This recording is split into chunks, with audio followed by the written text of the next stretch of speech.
Em visita ao Brasil, o presidente da França, Emmanuel Macron, disse que os atuais termos do acordo negociado entre Mercosul e a União Europeia de livre comércio, mais de 20 anos falando disso, são péssimos, disse ele. Macron reiterou que ele pretende a aprovação desse acordo, porém não na forma em que se encontra. Mais cedo, os líderes defenderam a ampliação da cooperação militar entre os dois países, Brasil e França, no caso dos quais nós estamos falando, no momento em que algumas das principais potências estão envolvidas em conflitos armados em alianças distintas. Reportagem de Rodrigo Monteiro.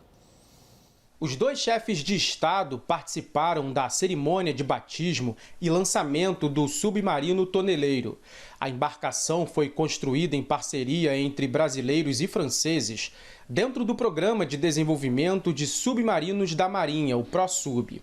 Macron criticou os conflitos mais recentes no planeta e afirmou que Brasil e França devem fortalecer seu poderio militar para não serem lacaios de outros países.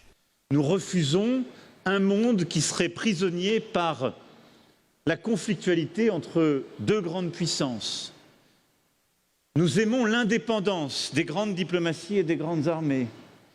Nous aimons défendre notre indépendance et notre souveraineté, mais avec elle le respect du droit international partout dans le monde. O ProSub faz parte de um acordo estratégico assinado em 2008 entre França e Brasil, que promove a transferência de tecnologia entre os dois países para o desenvolvimento de embarcações. Com um valor estimado de 40 bilhões de reais, o programa prevê ainda a construção de um submarino convencional, movido a propulsão nuclear. Lula disse que se preocupa com a defesa do território brasileiro, não porque deseja guerra, mas porque quer a paz. O ProSub é o maior e mais importante projeto de cooperação internacional em assuntos de defesa do Brasil. Ele garante a soberania brasileira no nosso litoral, fortalece a indústria naval com geração de emprego e renda e promove o desenvolvimento do setor com muita inovação. O presidente brasileiro defendeu a ampliação da cooperação militar para auxiliar o Brasil a conquistar maior autonomia diante do que classificou como múltiplas crises com que a humanidade se depara. O presidente Macron e eu concordamos em ampliar esse esforço com a criação do Comitê Bilateral de Armamento, com foco no desenvolvimento de sinergias e promover maior equilíbrio em nosso comércio de produtos de defesa. É uma parceria que vai permitir que dois países importantes, cada um num continente, se preparem para que a gente possa conviver com essa diversidade sem nos preocupar com qualquer tipo de guerra, porque nós somos defensores da paz em todo e em qualquer momento da nossa história. Tem dois aspectos aí para a gente abordar, pedir licença a meus colegas aqui e ao professor Gunter. Um é a questão Mercosul e União Europeia, a outra, Thaís, é o submarino de propulsão nuclear. Gunter Hutzit. De fato, essa é uma arma dissuasória das mais temidas, um submarino de propulsão nuclear. Nós aqui no Brasil estamos falando disso há décadas. A associação com os franceses vai nos levar a ter um submarino de propulsão nuclear. Bem entendido a quem não está tão familiarizado com os termos, não estamos falando de um submarino de ataque nuclear. Nós estamos falando de um submarino cuja propulsão nuclear lhe dá uma autonomia e uma capacidade de deslocamento que os submarinos convencionais não têm. Portanto, é uma arma dissuasória.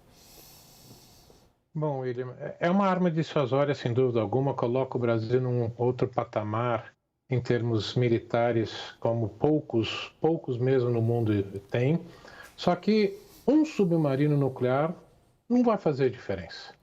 Portanto, se efetivamente haveria esse grande planejamento para a defesa da soberania nacional, da integridade territorial, ou seja, da nossa zona econômica exclusiva, um só não vai fazer diferença alguma. Teria que ter um planejamento muito maior, uma quantidade maior de submarinos e, o mais importante, um planejamento único de um projeto de força único, desenhado pelo Ministério da Defesa, e não hoje, como é feito ainda, cada força desenhando o seu projeto.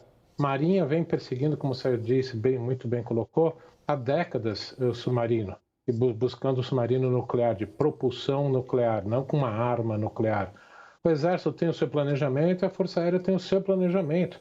Desse jeito não se ganha uma guerra moderna, né? Basta ver que mesmo Putin, na Rússia, com tudo que vinha se planejando, transformando o que seriam as Forças Armadas russas em forças modernas, comparáveis com as americanas, não conseguiu isso. Então, um único não vai fazer diferença alguma. Dorival, a gente já acentuou esse aspecto, mas hoje, diante das cenas do Macron com o Lula, lançando um objeto tão importante como é um submarino, mesmo aquele que é convencional, é uma embarcação importante, a gente cai imediatamente na seguinte questão. Na França, o Brasil vai buscar o insumo tecnológico que ele precisa para a sua marinha, país importante na OTAN. Na Suécia, a gente está indo buscar a renovação dos nossos aviões de combate, o Gripen, país que agora pertence à OTAN. E a gente está buscando na Alemanha a renovação de parque blindado do Exército Brasileiro. A Alemanha é outro país da OTAN. Como é que vai ficar? Obviamente eu não tenho resposta para isso, porque é uma quadratura do ciclo, né? É uma coisa maluca, realmente. Realmente eu acho que eu vejo nessa visita do Macron alguns eixos estratégicos muito importantes, né? Em primeiro lugar, a questão da Amazônia. Ontem o Macron anunciou, ou foi anunciado, 1 bilhão de euros para, incluindo uma parceria entre o CIRAD, que é a instituição francesa que cuida de agricultura sustentável, com a Embrapa, né, que tem dentro de suas unidades também a experiência da integração agroflorestal, uma tecnologia importantíssima, né, que, enfim, 1 bilhão de euros é quase 3 vezes o Fundo Amazônia inteiro, e isso ao longo de 4 anos, né? Aí você tem esse discurso interessante do Macron, porque a França, historicamente, procura se desmarcar um pouco da projeção americana na Europa, né? E, por exemplo, a França não faz parte dos protocolos nucleares da OTAN, né? Procura ter uma independência em relação aos Estados Unidos, em contraste com o relacionamento especial entre o Reino Unido e a França e os Estados Unidos. Ou a própria Alemanha. E a França é um rival histórico dos Estados Unidos, né? Do Reino Unido. Nossa, estou trocando os países hoje. A França é um rival histórico do Reino Unido que tem um relacionamento especial com os Estados Unidos. Em 2017, quando o Trump estava fazendo das suas no seu primeiro ano de mandato, o Macron deu uma importante entrevista à Economist dizendo que a União Europeia que a Europa precisava ter uma capacidade própria de defesa diante das ameaças do Trump de não honrar os compromissos dos Estados Unidos com a Europa. E agora essa questão volta. E o Lula, por sua vez, também tem procurado demonstrar uma independência em relação aos Estados Unidos, embora ontem, como você disse, foi acusado, né, pelo Nicolás Maduro de ser lacaio americano, né? Mas, que maldade. Que injustiça. Mas então, por mais que isso seja só uma retórica, embora uma retórica recheada por contratos de submarinos e a França tem os Mirage, tem uma série de outras coisas, né? A diplomacia comercial militar, a diplomacia comercial de defesa da França é muito robusta, né? E eles misturam tudo, né? As estratégias deles para vender armas às vezes atropelam outros princípios dos franceses. A França é o maior empregador do Brasil externo, né? Segundo os franceses disseram. Então, assim, são inúmeros eixos e até mesmo, acho que de Mercosul e União Europeia a gente vai falar depois, né? Claro, são 3 aspectos, né? O primeiro foi esse da defesa, no qual os franceses, quando se trata de proliferação nuclear, são tão estritos quanto os americanos ou qualquer outros, né? E ali pega de frente o que a gente precisa para o submarino de propulsão nuclear. Vamos passar então para o outro eixo, que é o do Mercosul, Daniel Rittner.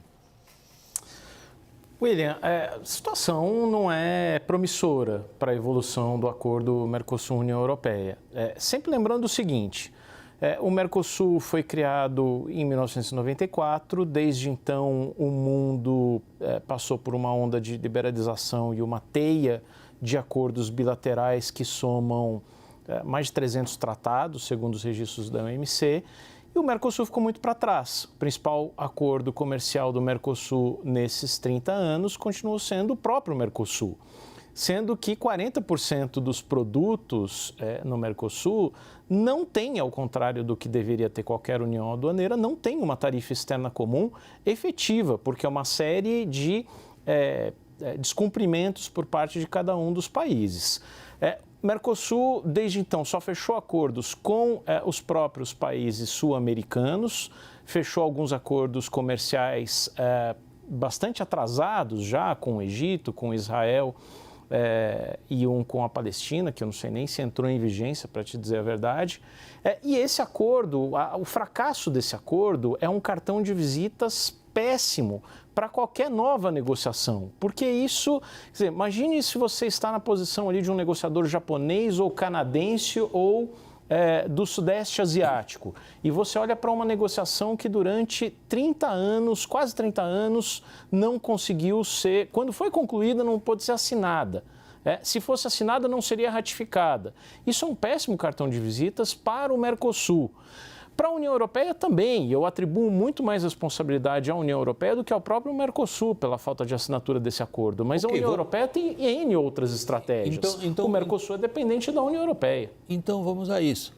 Se há algo que simboliza a Alemanha, a França e outros, é uma postura protecionista que junta-se também à questão ambiental. Em boa parte, o protecionismo ambiental hoje é uma arma importante em relação ao agro brasileiro, por exemplo. Que esperanças tem o governo brasileiro de vencer esse protecionismo marcadamente europeu? Não é só o governo brasileiro, né, William? O setor industrial brasileiro tem muito interesse, não à toa. A Federação da Indústria de São Paulo promoveu um evento hoje para receber o Macron. No qual o vice-presidente disse que ia insistir com o Macron exatamente na questão de protecionismo.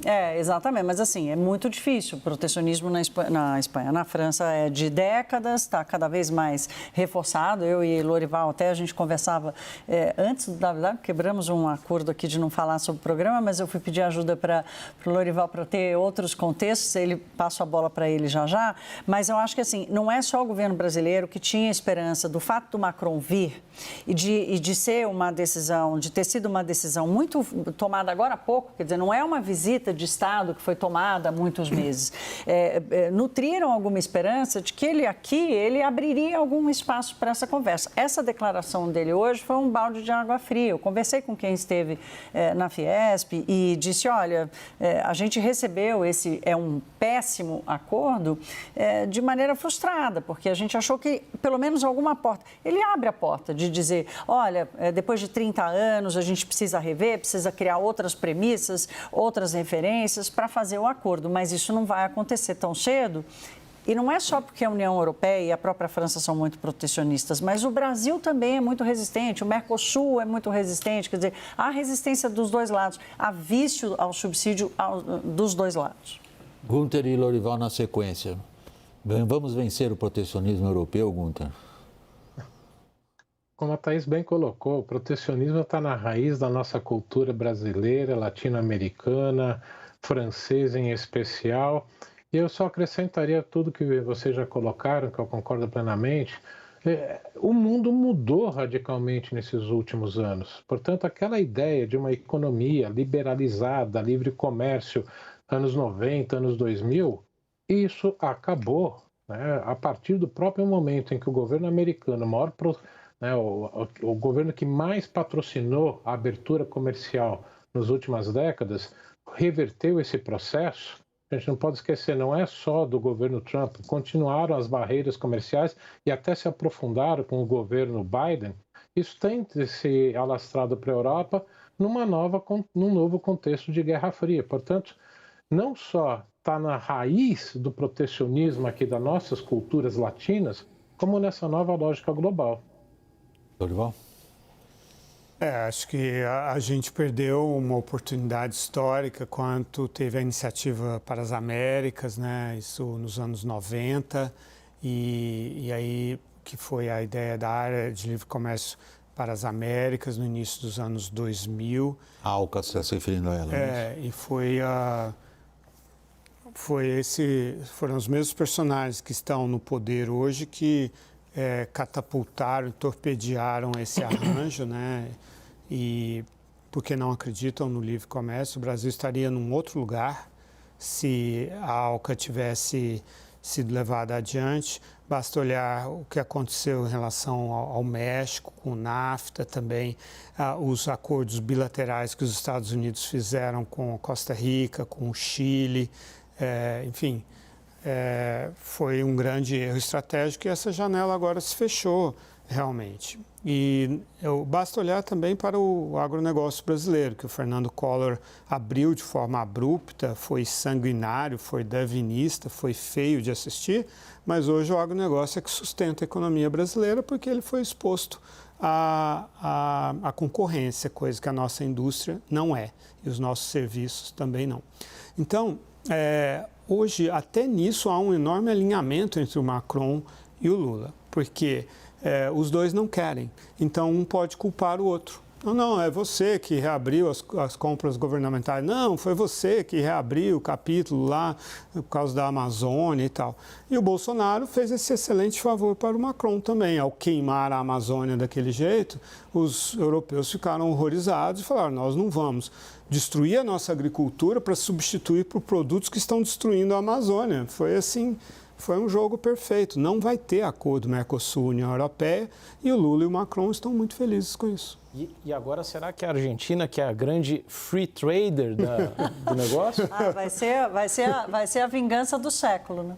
Daniel, o que você tem ouvido em Brasília a respeito da visita do Macron sob esse aspecto? Avanço ou não das questões ligadas à sustentabilidade, Amazônia, mudança climática?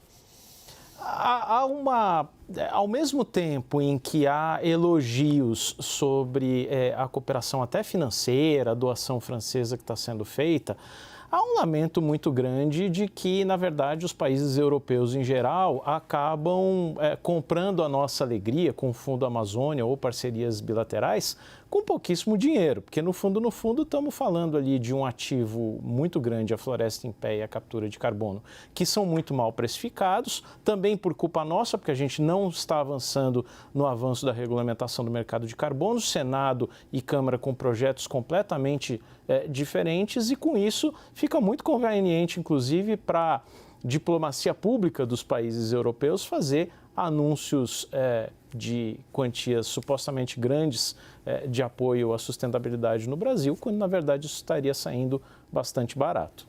Daniel, nós estamos chegando ao final aí desse segmento do programa. Eu queria me despedir de você, que a gente vai trocar de assunto no próximo. Muito obrigado, boa noite. Igualmente, Thaís, obrigado. Boa noite.